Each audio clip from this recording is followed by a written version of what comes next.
इस क्वेश्चन में देखो हमें क्या गिवन है, 5 years hence father's age will be 3 times the age of son, मतलब 5 साल के बाद फादर की एज 3 times होगी सन की एज से। और 5 years ago father was 7 times as old as his son, और 5 साल पहले फादर की एज 7 times थी उसके सन की एज से। हमें प्रेजेंट एजेस बतानी है, तो हमने लेट कर लिया कि प्रेजेंट एज है फादर की x ईयर्स और प्रेजेंट एज है सन की y ईयर्स। देखो अब हम दोनों करते हैं। हेंस का मीनिंग है 5 साल बाद। 5 साल बाद मतलब अगर आज x है तो 5 साल बाद x + 5 हो जाएगा और सन की एज होगी y + 5।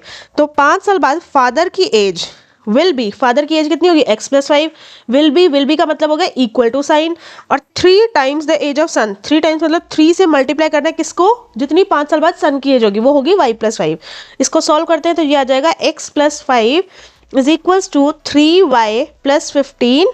ये आ जाएगा x - 3y is equals to 15 - 5 होगा तो ये हो गया 10। ये हो गई हमारी फर्स्ट इक्वेशन। ठीक है, उसके बाद है 5 years अगो, मतलब 5 साल पहले, तो इनकी एज होगी x - 5 और y - 5। तो फादर की एज मतलब कि x - 5 वॉज मतलब equals to sign 7 times as old as his son. 7 times मतलब 7 मल्टीप्लाई करेंगे, सन की एज 5 साल पहले जितनी थी वो हो गई y - 5।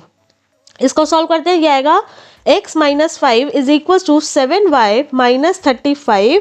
ये बन गया x - 7y is equal to -35।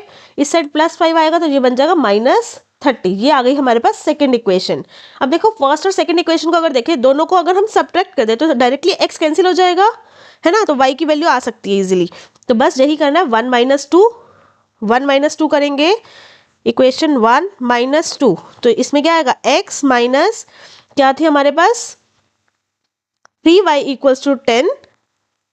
ये नोट कर दिया, ये आ गई फर्स्ट इक्वेशन। सेकंड इक्वेशन थी हमारे पास x - 7y = -30।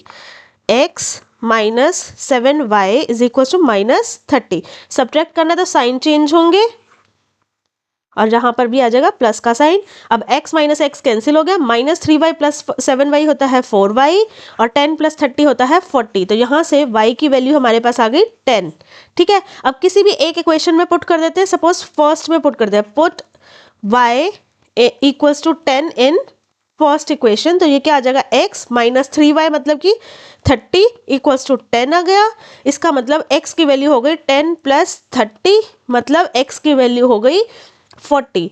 इसका मीनिंग क्या हुआ, x हमारे पास क्या था, फादर की एज, तो फादर्स एज हमारे पास हो गई 40 years और सन्स एज हो गई, सन की एज हमारे पास थी y, तो वो हो गई 10 years।